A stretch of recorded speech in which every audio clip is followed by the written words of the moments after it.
Metto a disposizione la mia esperienza, le competenze acquisite in questi anni per tutto quello che potrà essere utile per un lavoro condiviso e costruttivo. Sonia Brescacin, Miss 9539 preferenze della Marca, risponde presente, pronta a un ruolo da assessora se Alberto Stefani deciderà di darle fiducia.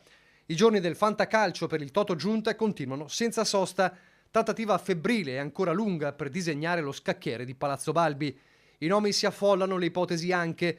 Così quel "non finisce qui" postato da uno degli esclusi eccellenti del Carroccio, Alberto Villanova, a molti sembra lo spiraglio aperto per un posto proprio in giunta, possibile premio per la battaglia della linea del Piave, che era stato un refrain dell'ex speaker della maggioranza in Consiglio regionale.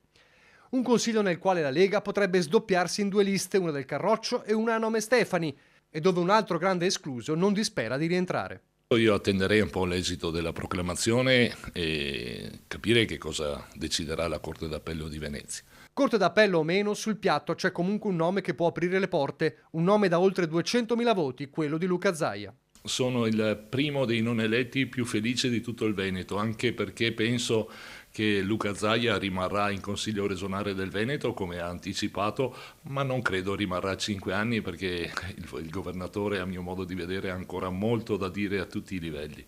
In effetti Zaia, pur dato molto vicino al ruolo di presidente del Consiglio regionale, è chiaramente destinato a un palazzo Ferrofini a scadenza breve.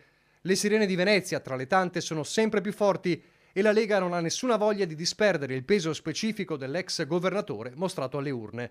Un peso che per forza di cose sta indigesto a Fratelli d'Italia. Da Milano, il presidente della Camera Lorenzo Fontana, a chi gli chiede se anche la Lombardia a questo punto dovrebbe restare al Carroccio, risponde: dopo il risultato in Veneto direi ancora di più.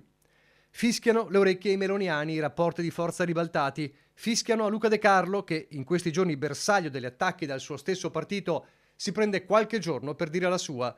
Ma il lapalissiano, come la Pax Stefaniana in regione, non avrà certo repliche in tutti i territori.